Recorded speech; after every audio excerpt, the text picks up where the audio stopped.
Hello student, last lecture में हमने संरचनात्मक समावयवता को कंप्लीट किया था। अब हमने पढ़ा था कि जो समावयवता है संकुल यौगिकों में दो प्रकार की पाई जाती है। एक तो संरचनात्मक समावयवता, दूसरी होती है त्रिविम समावयवता। तो अब पढ़ेंगे हम त्रिविम समावयवता। तो आइए देखते हैं त्रिविम समावयवता। त्रिविम समावयवता क्या होती है?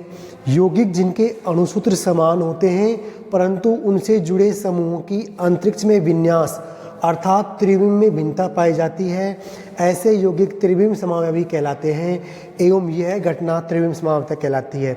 देखो यहाँ पर हुआ क्या, यौगिक का अणुसूत्र समान है, यौगिक की संरचना सूत्र समान है, अणुसूत्र भी समान है, संरचना सूत्र भी समान है, लेकिन अंतर इतना है कि जब त्रिविम विन्यास में देखेंगे, जब हम त्रिविम विन्यास में उन अणुओं को देखेंगे तो उनकी जो व्यवस्था है वो अलग प्रकार की मिलेगी हमें। क्या?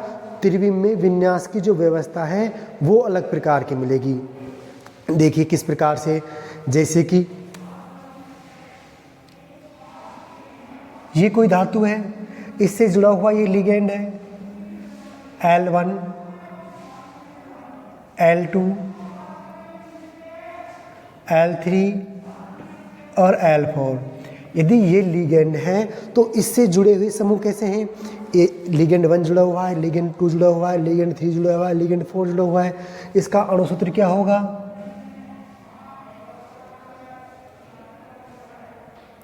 M, यानी कि 4 लिगेंड जुड़े हुए हैं इससे। अब यदि हम इन लिगेंडों की सापेक्ष व्यवस्था परिवर्तित कर दें, L2 कर दें, L4 कर दें, L3 कर दें, L1 कर दें, है ना, तो ये क्या है? व्यवस्था गड़बड़ा गई। व्यवस्था ऐसी व्यवस्था नहीं है इसमें, यानी कि इसके जो समूह जुड़े हैं, समूह वही जुड़े हुए हैं, 4 लिगेंड जुड़े हुए हैं, सेम लिगेंड है, सब कुछ सेम है। अंतर है तो सिर्फ कितना है कि जो लिगेंड 1 नंबर पर जुड़ा हुआ था उस लिगेंड को हमने नंबर 4 पर जोड़ दिया, 1 नंबर पर 4 पर जोड़ दिया। तो इसके त्रिविम में जो त्रिविम विन्यास है उसमें भिन्नता है। इससे जुड़े हुए समूह, सभी समूह समान हैं, सब कुछ समान है, अंतर है तो त्रिविम में इनकी जो संरचना है उसमें अंतर है। आप देखिए एक बार फिर से परिभाषा देखते हैं। यौगिक जिनके अणुसूत्र समान होते हैं परंतु उनसे जुड़े समूहों की अंतरिक्ष में विन्यास अर्थात त्रिविम में भिन्नता पाई जाती है, ऐसे यौगिक त्रिविम समावयवी कहलाते हैं एवं यह घटना त्रिविम समावयवता कहलाती है। त्रिविम समावयवता निम्न 2 प्रकार की होती है। कौन कौन सी? एक तो होती है ज्यामितीय समावयवता और दूसरी होती है प्रकाशिक समावयवता। हमें दोनों ही पढ़नी होती है, ज्यामितीय समावयवता पढ़नी होती है और प्रकाशिक समावयवता पढ़नी होती है। तो हम पहले पढ़ेंगे ज्यामितीय समावयवता।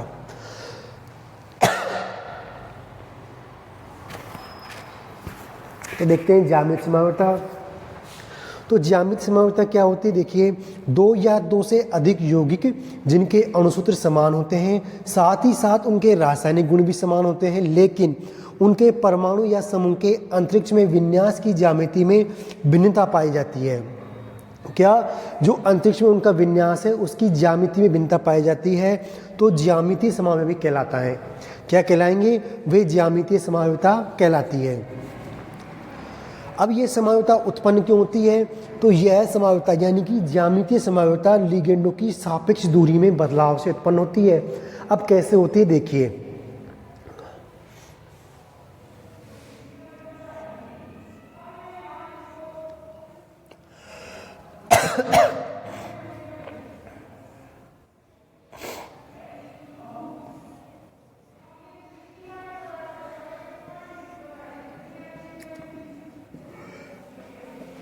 इस कंपाउंड को देखिए, इस संकुल यौगिक को देखिए, इसमें क्या है? ये कैसे प्रकार का संकुल है? Ma2B2 प्रकार का संकुल है। अब इसमें देखिए, इसमें जो लिगेंड है A समूह जुड़ा हुआ, समूह क्या है? A जुड़ा हुआ है, ये A जुड़ा हुआ है, ये B जुड़ा हुआ है और ये B जुड़ा हुआ है। तो इसमें कहा क्या गया है कि सभी समान होंगे। क्या कहा गया है कि 2 या 2 से अधिक यौगिक, एक यौगिक और बनाते हैं हम।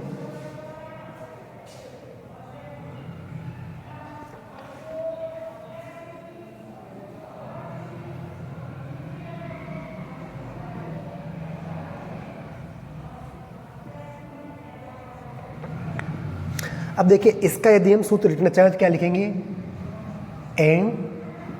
Na2B2। दोनों के सूत्र समान हैं। क्या कहा गया है?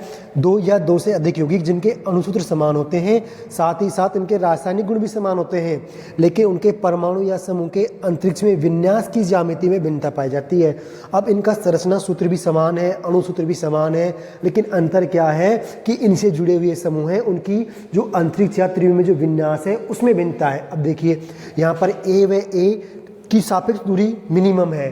सापेक्ष दूरी क्या है? इनकी सापेक्ष दूरी कम है, लेकिन यहाँ पर ए व ए की सापेक्ष दूरी क्या है? अधिक है। तो इसको बोल देंगे हम ट्रांस और इसको बोल देंगे सिस।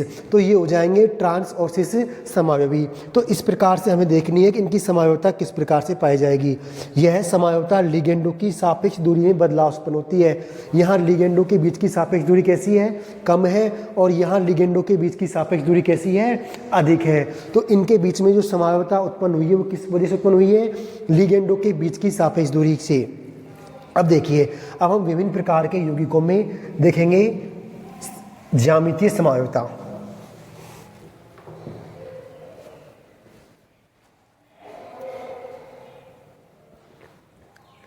देखिए, सबसे पहले देखते हैं, हम एक एग्जांपल देखते हैं।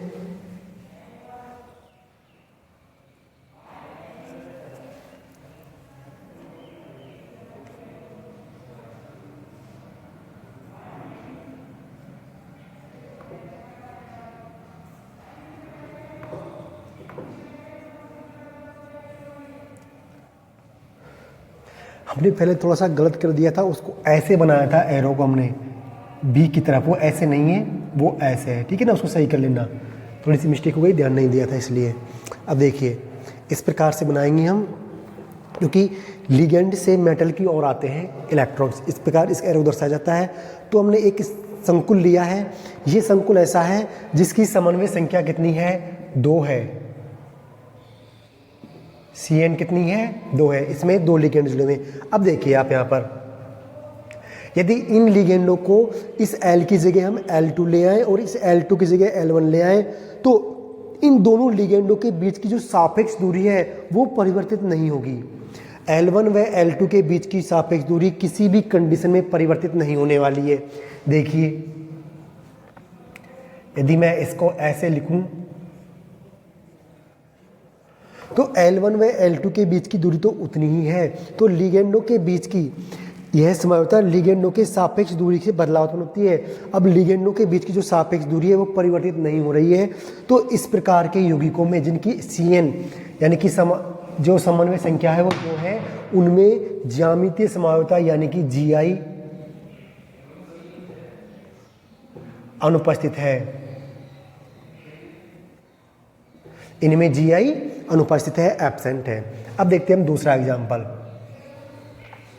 ये अणु कैसे हैं? रेखीय हैं। अब देखिए, समावयवी संख्या 3 वाले को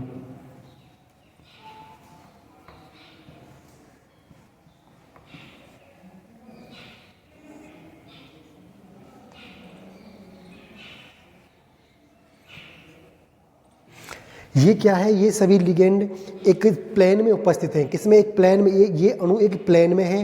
तो इस प्लेन में देखिए आप लोग, यदि हम इनको दूरी को इनको एक दूसरे के स्थान परिवर्तित करना चाहें, देखो मैंने ऐसे किया, हमने यहाँ पर L1 लिखा है, इस यहाँ पर हम L3 कर दें और यहाँ पर L2 कर दें। तो आप देखिए, L1 व L2 के बीच की दूरी कितनी है? L3 और L2 के बीच की दूरी वही है। फिर से L1 और L3 के बीच की दूरी वही है, L2 व L1 के बीच की दूरी वही है। आप और चेंज करना चाहो तो और भी चेंज कर सकते हो। मैं यहाँ पर L2 कर रहा हूँ, यहाँ पर L3 कर रहा हूँ और यहाँ पर L1 कर रहा हूँ। फिर से देखिए, L1 व L3 दूरी उतनी ही है, हमें ये दूरी देखनी है। आप जानते हो कि एक त्रिभुज जो होता है, उस त्रिभुज की समबाहु त्रिभुज की तीनों भुजाएं समान होती हैं। तो इनके बीच की दूरी समान है, ये एक प्लेन में उपस्थित है, एक बोर्ड पर उपस्थित है। तो इनमें हमें ज्यामितीय समावयवता नहीं मिलेगी। हम कह सकते हैं कि CN बराबर 3 वाले जो यौगिक होंगे उनमें हमें ज्यामितीय समावयवता नहीं मिलेगी। तो हम लिख सकते हैं कि GI एब्सेंट है इनमें।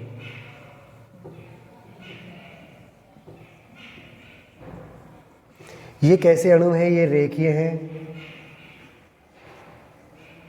ये कैसे हैं? समतलीय त्रिकोण हैं।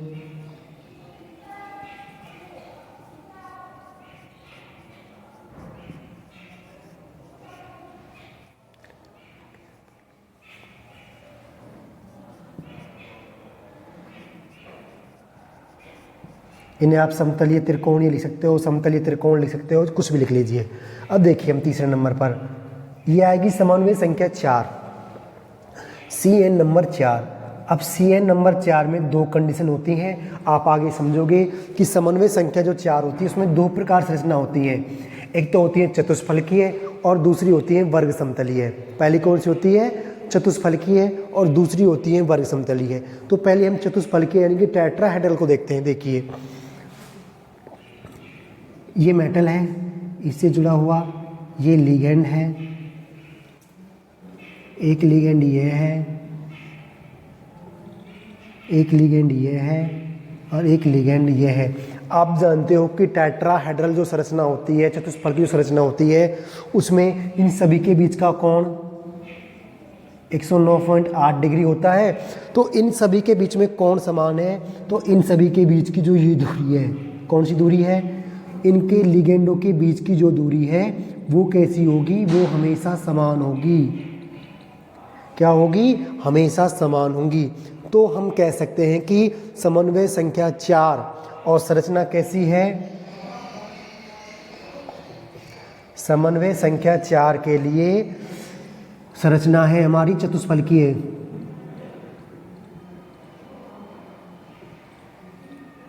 तो इनमें क्या होगा? इनमें GI अनुपस्थित होगी।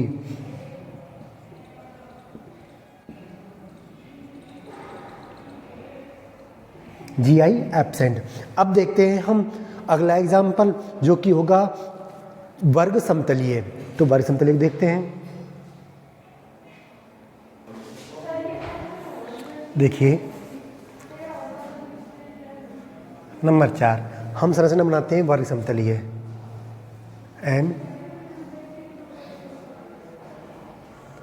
L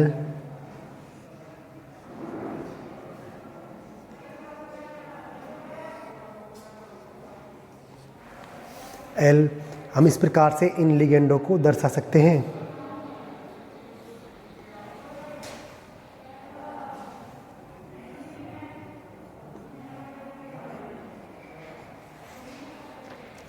अब देखिए आप लोग कि जो वर्ग समतलीय यौगिक हैं ये कैसे हैं? वर्ग समतलीय हैं। इन वर्ग समतलीय में हम लिगेंडों की सापेक्ष स्थिति परिवर्तित करें तो उनके बीच की जो सापेक्ष दूरी है वो परिवर्तित हो जाएगी। ये किस में स्थित है? ये एक प्लेन में स्थित है। वर्ग समतलीय का मतलब क्या है?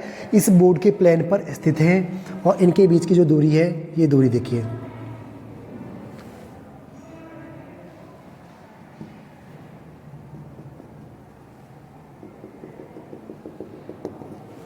अब देखिए आप लोग ये क्या है? समन्वय संख्या 4 है इसकी, और इसकी जो आकृति है वो कैसी है? वर्ग समतलीय है।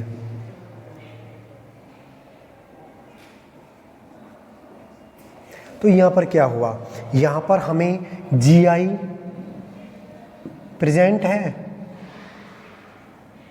अब देखो प्रेजेंट क्यों है?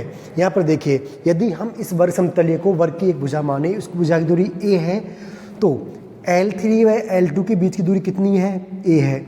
और ये क्या होगा? ये इस वर्ग का विकर्ण होगा। तो विकर्ण की दूरी कितनी होगी? विकर्ण की दूरी √2a होगी, यानी कि a से ज़्यादा होगी। अब देखिए आप लोग ये दूरी कम है, ये दूरी अधिक है। अब यदि हम इनकी स्थिति को चेंज कर दें,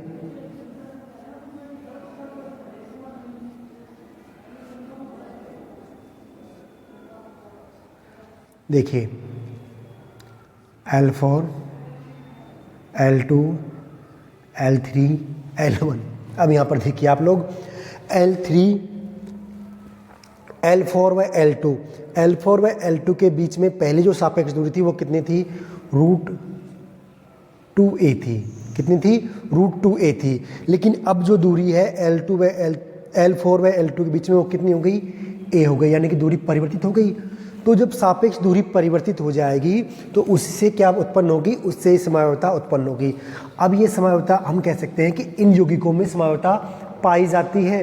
अब कौन कौन से में पाई जाएगी, क्या क्या कंडीशन होगी, वो तो हम आगे पढ़ेंगे, लेकिन हमें इतना पता है कि इन संकुलों में सापेक्ष दूरी परिवर्तित होती है। यदि सापेक्ष दूरी परिवर्तित हो रही है तो इनमें समवायता पाई जाएगी। कौन सी? ज्यामितीय समवायता। अब किन कंडीशन में पाई जाएगी वो हम आगे देखेंगे, अगले लेक्चर में देखेंगे। अब देखते हैं अगला एक एग्जाम्पल और।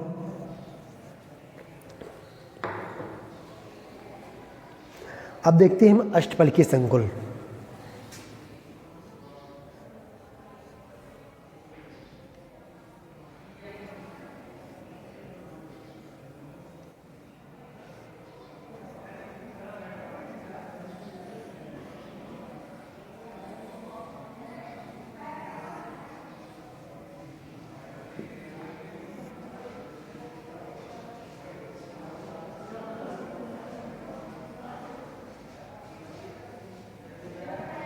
इस प्रकार से होती है अष्टफलकीय संरचना। अब यहाँ पर देखिए समन्वय संख्या कितनी है, Cn बराबर 6। आकृति कैसी है, अष्टफलकीय आकृति है, और यहाँ पर Gi प्रेजेंट होगी। क्यों प्रेजेंट होगी? क्योंकि इनके बीच की जो सापेक्ष दूरी है वो चेंज हो जाती है, जिस प्रकार से इसमें चेंज हुई थी। ये कैसे रचना होती है? जैसे मान लीजिए ये बोर्ड है हमारा, ये बोर्ड एक वर्ग समतलीय आकृति है। इसको समझते हैं एक बार।